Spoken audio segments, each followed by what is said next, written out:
Bonjour à toutes et à tous. Bienvenue dans cette table ronde consacrée au combat féministe contre l'emprise sexuelle.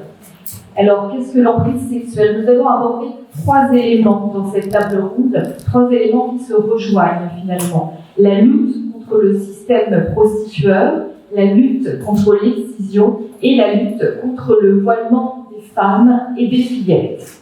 Ces 3 sujets ont en commun, en tout cas, au moins pour 2 d'entre eux, de ne pas faire l'unanimité, et c'est le moins qu'on peut dire, dans le mouvement féministe. Il y a de plus en plus celles et ceux qui ne jurent que par une pseudo-liberté, un choix de faire ce que l'on veut, mais c'est une manière de voir les choses qui ne prend jamais en compte l'emprise patriarcale, qui oublie totalement cette emprise patriarcale sur les corps et sur les mentalités. À des degrés différents, l'excision, le voilement et la prostitution sont bien des éléments d'emprise sur la sexualité des femmes.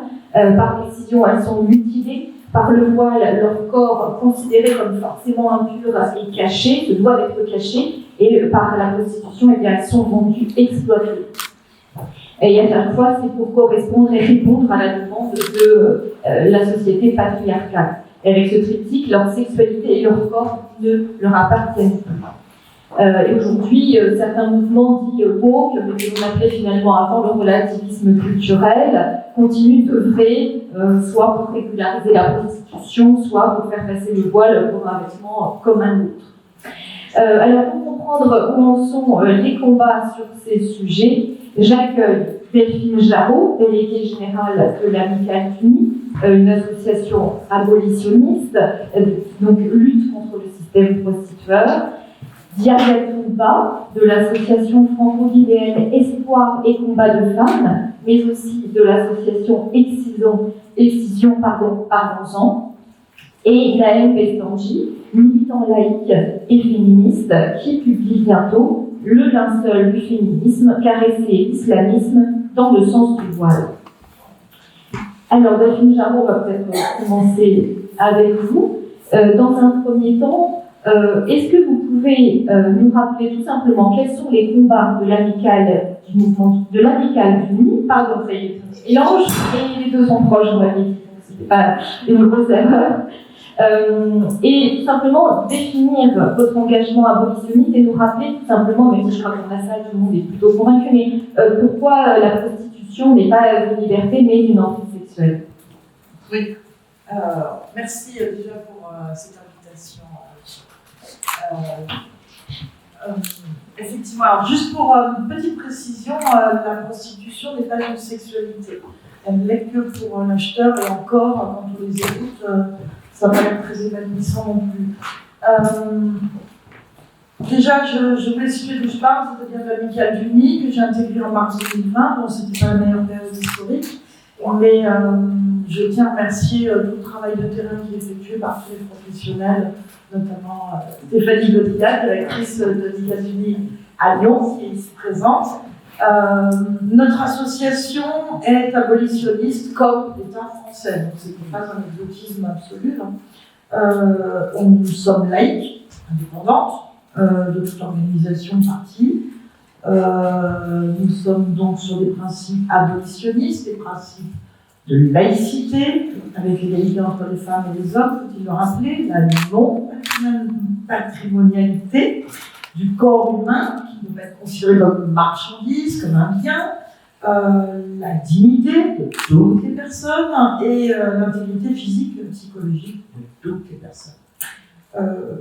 Nous agissons sur 15 départements en France, avec des financements bien en deçà des moyens, des besoins.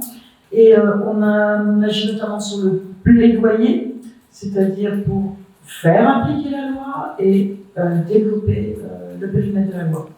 On agit en prévention, en sensibilisation. Nous avons un organisme de formation certifié Cadopi en qualité. Nous allons en aller vers, c'est-à-dire qu'on va dans l'espace public, ruelles, et aussi sur l'espace numérique pour aller vers les personnes en situation de prostitution. Nous agissons aussi avec de l'accueil, de l'accompagnement social global, de l'hébergement et du logement adapté avec plus de 400 places en France. Donc c'est une association qui peut paraître grande comme ça. C'est uniquement 16 millions d'euros pour agir sur 15 départements, donc des moyens vraiment j'insiste, inférieurs aux besoins. Obscurantisme et prostitution, autant vous dire que j'étais extrêmement contente du sujet, puisque l'obscurantisme, qu'il soit religieux ou pas, et on a bien insisté sur le fait qu'il n'est pas que religieux, ce serait plus simple presque, il impose toujours des formes d'oppression et d'emprise qui empêchent les individus d'accéder et de recourir à une liberté de pensée, de choisir d'agir. Et c'est la négation de ce qui fait l'humanité, c'est-à-dire notre capacité à canaliser nos pulsions, nos émotions, pour convoquer notre raison. Et aussi, c'est notre capacité, notre interdépendance entre êtres humains à travers notre altérité. Et c'est là qu'on retrouve les luttes anti-racistes, anti-homophobie, transphobie et autres. C'est-à-dire, c'est vraiment considérer l'autre comme soi, l'altérité. On parle souvent de cette oppression sur le corps des femmes. Alors, sur le terme corps des femmes, j'ai quelques problèmes. Je n'ai jamais vu une femme sans corps et je n'ai jamais vu de corps sans tête, cerveau. Donc, je n'ai pas de corps, je suis désolée, je suis un être complet, un cerveau et un corps. Donc, ce n'est pas. Voilà, c'est comme la notion d'LGBTQ, machin. Les lesbiennes sont d'abord des femmes, les homosexuels hommes, dits gays, je ne sais pas ce qu'ils ont tous de gays, mais en tout cas ils seraient gays, ne sont pas tous des homosexuels, ils sont d'abord des hommes, enfin homosexuels au sens réductible à une sexualité. Donc de la même manière, la notion de corps des femmes me dérange. Ça n'engage que moi, après toute l'Amérique unie. En tout cas, nous sommes vraiment inscrits dans cette question de l'égalité par la reconnaissance de l'altérité, c'est-à-dire par de valence différentielle entre les êtres humains. Alors, je vais vous parler de quelques profils de personnes qui existent. Une femme nigériane qui est victime de ce qu'on appelle le juju, qui est un emballage pseudo-ritualisé d'une puissante emprise spirituelle et d'une extrême violence pour soumettre des femmes, voire de très très jeunes femmes, à la traite humaine à viser l'exploitation sexuelle en Europe. Ce sont ces nombreuses femmes nigérianes que l'on croise, notamment dans l'espace public, mises en situation de prostitution. Il y a aussi une femme albanaise sur un trottoir du quartier de Gerland. Il y a aussi une escorte qui propose des actes sexuels tarifés sur un site internet. Vous la trouvez en 3 clics, de la couleur que vous voulez, du poids que vous voulez, de la taille que vous voulez, comme vous achèteriez une pizza sur Uber Eats. Il y a cet enfant de 15 ans quasi séquestré dans un Airbnb, où ça pourrait être un Formule 1, par un système pareil prostitutionnel, violent, et certains vont utiliser autre mot que prostitution, et c'est là que je rejoins l'importance des mots, et certains parlent de michetonnage, surtout pas de prostitution, d'autres parlent d'escorte, d'autres parlent de prostitution des cités. Évidemment, quand on se localise, c'est toujours mieux. Ou prostitution étudiante. C'est la prostitution, point barre. C'est un système de prostitution, point barre. Il y a aussi une femme assistante sexuelle pour un homme en situation de handicap, avec des actes sexuels tarifés. Il y a aussi une personne trans brésilienne au Bois de Boulogne qui est harcelée par la police dans sa camionnette. Il y a un homme qui propose des services sexuels tarifés dans une backroom de Paris ou un sauna. Il y a cette femme chinoise de l'un des plus de 300 salons de massage, dit asiatique à Paris. Je vous invite à lire l'enquête de Zéro Macho. Donc ces fameux salons de massage où vous pouvez avoir un massage avec finition. Évidemment, il y a qu'une naïve comme moi, il y a 10 ans, pour penser que j'étais la cible de ces salons, et non, c'était évidemment pour des hommes qui, eux, savent très très bien où ils vont.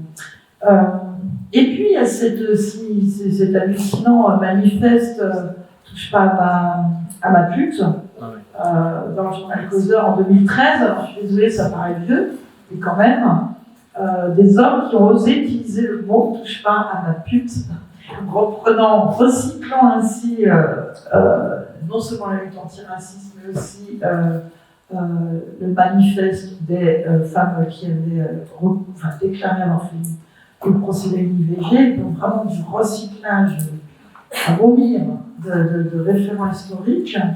Et parmi les signataires, évidemment, celui qui est misogyne et fier de l'être, qu'on appellera Éric Z, des hommes aussi divers mais pas si divers que ça, puisqu'ils ont convergé quand même sur cette signature. Pascal Bruckner, Frédéric Becbédé, Basile Lecoq, et puis un chanteur à cheveux longs qu'on appelle Antoine, qui s'en rappelle pour les plus âgés comme moi.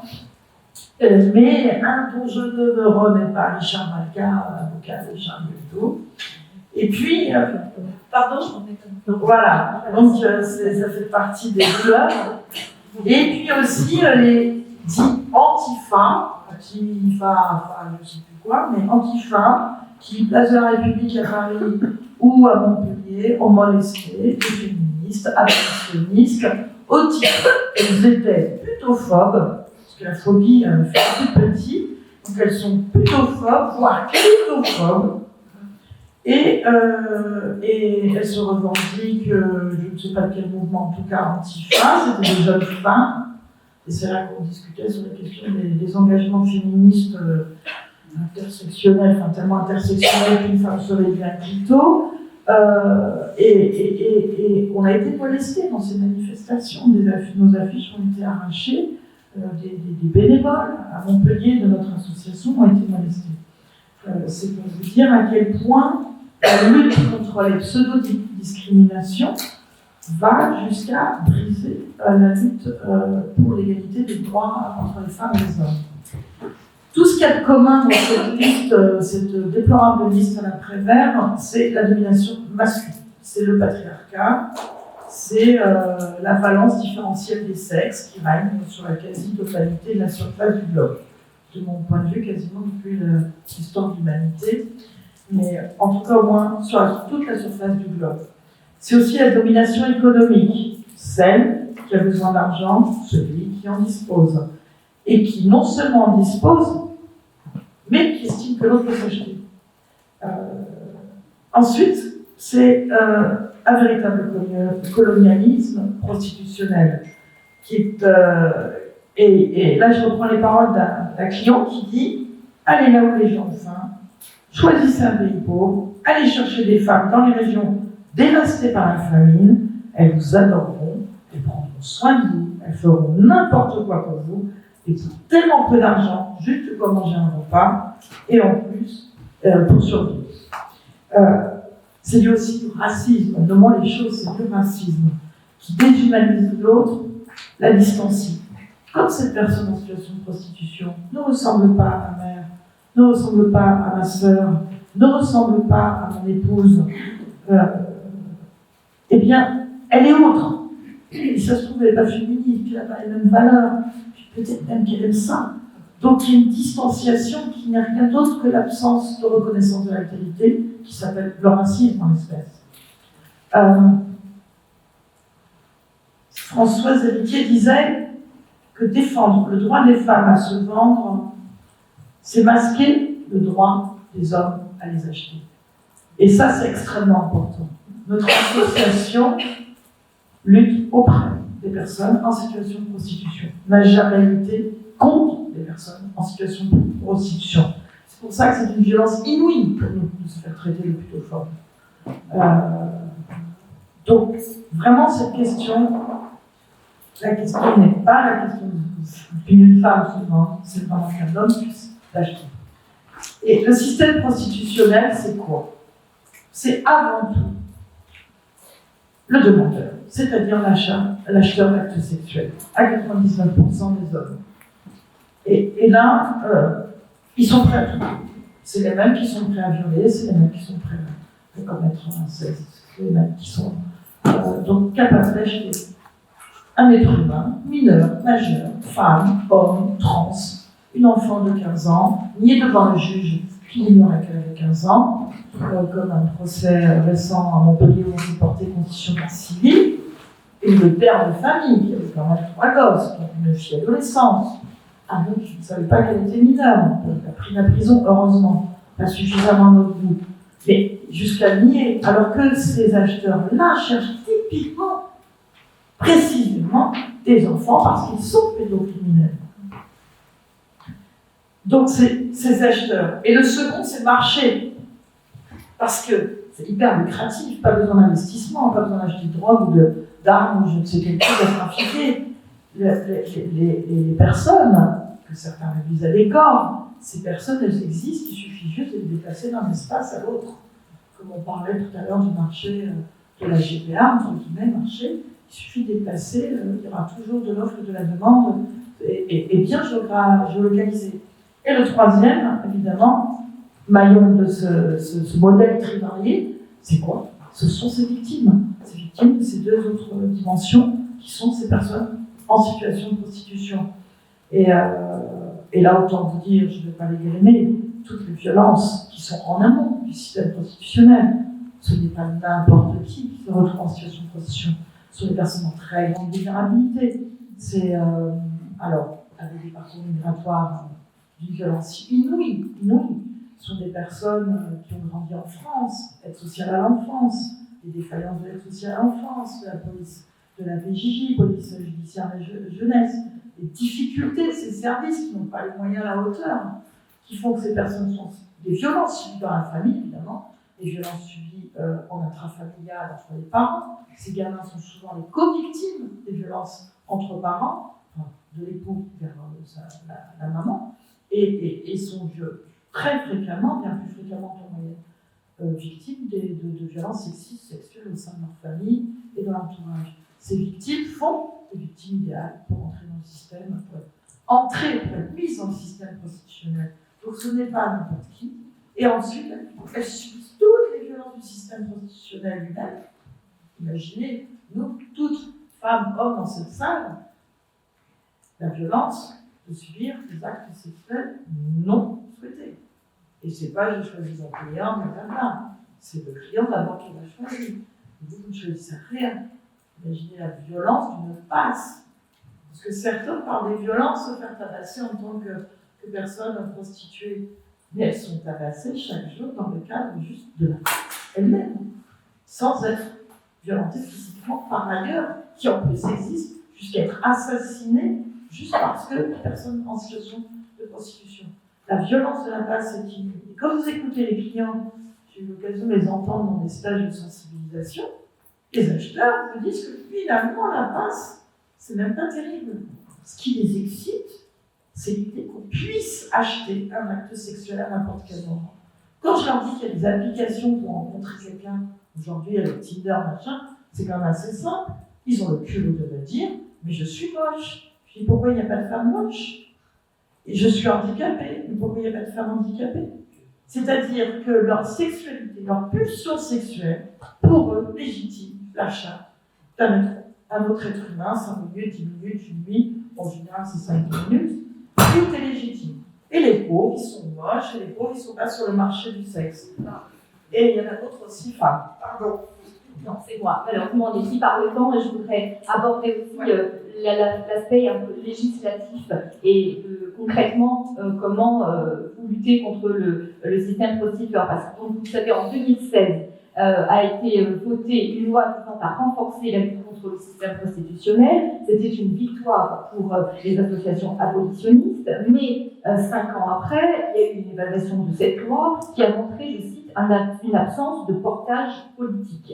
Donc concrètement, j'ai enquêté aussi là-dessus à Charlie Hebdo, la loi n'est même pas appliquée dans certains endroits, ça dépend un peu au bon vouloir du préfet. Alors comment est-ce qu'on peut expliquer ça? Je rappelle en quelques mots, dans cette loi, il y avait la question du parcours de sortie pour les prostituées, il y en a très peu qui en bénéficient, et je crois que ce qui est prévu pour les aider est assez faible aussi, donc c'est pour ça. Enfin, vous nous expliquez pourquoi ça ne fonctionne pas forcément. Et il y a aussi l'aspect pénalisation des clients, qui était symboliquement quelque chose d'assez important, mais finalement, il y en a très peu, il y a même des enfants en France où il n'y a jamais eu de pénalisation des clients. Voilà, donc comment vous expliquez cette situation et comment vous y remédiez?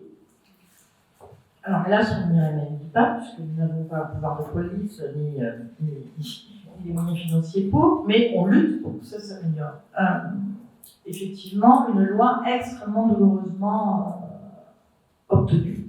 Ça ne s'est pas fait juste une petite navette en 3 mois ou 6 mois. Et ensuite, remise en question de la loi avec une QPC. L'État français est actuellement attaqué devant la Cour européenne des droits de l'homme par les travailleuses et travailleurs du sexe pour remettre cette loi en question, puisqu'on entrave la liberté de se prostituer, enfin d'être travailleuse du sexe, ça fait plus moderne, d'être travailleuse du sexe, on l'entrave par la pénalisation des acheteurs. Alors concrètement, cette loi, ok, elle a fait couler le temps, c'est un outil formidable, mais il est tellement peu utilisé, c'est un tellement faible levier politique, aujourd'hui elle ne risque pas de nuire aux acheteurs, puisque, je vous donne des chiffres très précis, 1939 contrevenants en 2018. C'est ce que reprend pour 40 000 personnes en situation de prostitution. Hein. Donc 1939. Ce sont les clients. Oui, les acheteurs, pardon, les clients, voilà. 69 à Lyon depuis 2019. Donc vous voyez, les acheteurs, les clients. En fait, c'est très peu d'acheteurs. Il y a beaucoup de personnes en situation de prostitution, 40 000, mais il y a tellement peu d'acheteurs. Donc cette loi entrave véritablement l'accès aux libertés d'être travailleuse du sexe, tellement ces clients sont pénalisés. Donc je le dis ironiquement parce que 1939 personnes pénalisées en 2019, c'est que plus de femmes et de personnes en situation de prostitution pénalisées sous la fameuse loi de racolage passif-actif avant la loi de 2016. Donc on attaquait plus les personnes en situation de prostitution hier. Là, la police avait les moyens, et a toujours les moyens, on va le voir, qu'aujourd'hui les clients. Et à Lyon, Stéphanie Godilla le confirmera, la PJ, la fameuse poitrine des mœurs, la police des mœurs, dit qu'elle ne mettra pas les moyens là-dessus parce qu'elle n'a pas les moyens, voire elle n'a pas la volonté de le faire. Ce n'est pas dans leurs objectifs de faire cette lutte contre l'achat d'actes sexuels. En revanche, les arrêtés municipaux qui interdisent de stationner une camionnette, qui interdisent même le passage d'une camionnette sur certaines routes entre Grenoble et Lyon, ces arrêtés municipaux qui ne font que déplacer les choses. Voilà, tout ça, ça existe. Hein. Donc, la lutte contre la prostitution au sens prostituée, même si elles sont victimes, on continue à les embêter, ça, la police sait faire. Hein. Cette loi formidable, elle instaurait donc la dépénalisation enfin des victimes, hein, puisqu'on a aboli cette fameuse loi de racolage passif-actif. On se demande comment une loi a pu pénaliser quand même des personnes victimes. On se demande encore comment ça a pu avoir lieu. Bon, en tout cas, ça n'a plus lieu aujourd'hui. Ça propose des parcours de sortie de prostitution. Formidable outil. Bien en deçà des besoins, voilà. Avec une allocation mensuelle de 330 €, c'est-à-dire en dessous du RSA, qu'on peut considérer déjà très très faible, hein, 565 € pour une personne seule. Parcours de sortie de prostitution ont été prononcés par les préfets en France. Toute la France cumulée, hein, un chiffre. 400. J'allais vous dire 4000, mais non, 400. 400 parcours prononcés au 1er janvier 2021. Il y a des refus aussi d'autorisation de séjour par peur. Oui, en plus des PSP, voilà, parce qu'on a eu quand même des arguments, je ne dirais pas quel département, mais voilà, parce que les PSP, par contre, sortie de prostitution, on leur a compris particulièrement utile pour les personnes qui n'ont pas le titre de séjour aujourd'hui. On nous parle d'appel d'air migratoire. Alors, un appel migratoire à 400 personnes, même si on multiplie par le chiffre par 10 à 4000, sur plusieurs années, hein. Il y a meilleur qu'un appel d'air. Hein. Et on parle de victimes du système constitutionnel, de victimes de la traite humaine, des personnes qui, par ailleurs, ne sont pas reconnues victimes dans le cadre de leur plainte ou de leur témoignage en pénal, qui n'ont pas la reconnaissance non plus du statut de demandeuse d'asile. Donc, autant vous dire qu'une association comme la nôtre craint vraiment sur les enjeux des élections, notamment présidentielles. Vous imaginez à quel point un changement de majorité pour le passage de l'extrême droite pourrait dramatiquement mettre à genoux toute politique sur la question. Nous, ce que l'on souhaite, Amicale Unie, c'est que vous entendiez bien et que vous le marteliez autour de vous et que vous nous souteniez. Vous pouvez adhérer à notre association aussi. C'est que dans le spectre, dans le continuum de violences faites aux femmes, il y a les violences du système constitutionnel. Or, nous sommes le parent pauvre. Nous sommes souvent considérés comme. On parle souvent des violences conjugales, des violences faites aux femmes, mais rarement incluant la question du système constitutionnel. Et on a vraiment, vraiment besoin de votre soutien dans cette lutte. Vraiment inclure systématiquement cette violence-là, qui vraiment, je le dis, économique, mais avant tout, inégalisée femme-homme. Puisqu'un homme qui achète le corps d'un enfant, d'une personne trans, d'un homme, c'est un homme qui domine. C'est un homme qui considère l'autre comme une marchandise. Donc, voilà. Je vais aller plus loin encore.